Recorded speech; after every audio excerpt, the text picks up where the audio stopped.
মোবাইলে কোনো গেমের প্রতি তেমন একটা আসক্তি কোনো কালেই ছিল না। এই গেমটা মোটামুটি ভালো লাগে, অনেকদিন পরে ইনস্টল দিলাম, খেলতেছিলাম। তো অপোনেন্টের শটের পরে এটা দিলাম, ভাবছি যে একবার এইসব ক্লিয়ার করে জিতে যাব। তো এটা খুব সহজ শট ছিল, আশেপাশে গুটি ছিল না, এটাকে আমি নিয়ে নিলাম। নেওয়ার পরে হলুদ গুটির কাছে চলে গেলাম, যাওয়ার পরে ওইটাকে আমি পকেট করলাম। তো এইটাকে পকেট করার সময় মাথায় টার্গেট ছিল যে এটা খেলার পরে আমি হয়তো নীলটা বা লালটা নিব। তো এটা নেওয়ার পরে আমি নীলটা নিলাম।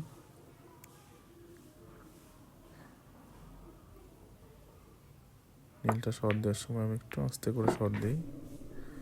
তো এখন আমার হাতে গুটি থাকলো 3টা।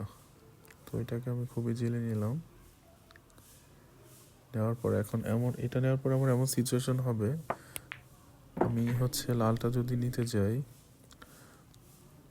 লালটা নিতে গেলে আমার কিউ কোথায় আসবে জানি না। এটাকে আমার মারতে হলে আমার এই সাইড থেকেই মারতে হবে, এই পাশ থেকে আমার মারাটা টাফ হবে। তো এখন লাস্ট বলটা যখন আমি শর্ট দিব, এই লালটাকে আমি মারার সময় আমার কিউ যে কোথায় আসবে এটা একটা কনফিউশন আমি ছিলাম। আমি ভাবছিলাম স্পিন করাবো, কিন্তু স্পিন করাই নাই, কনফিউশনে অনেক আস্তে শর্ট দিই, যে কারণে আমার এটা দেখো নীলটা কি করলো, আমার কালোর সামনে বাধা হয়ে দাঁড়াইলো।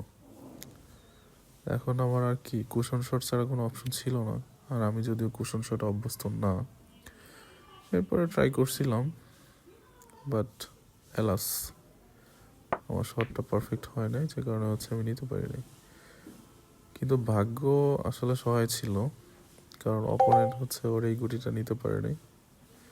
তো এটা যেহেতু নিতে পারে নাই বলতে কি, এটা নিচ্ছিল কিন্তু ওর কিউ পকেটে চলে যায়। এই যে ও শট দিচ্ছে,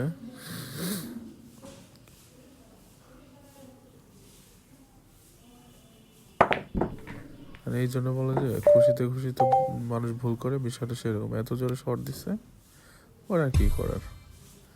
এরপর তো আমি এমনি জিতে যেতাম, তো এটা ছেড়ে দিচ্ছে।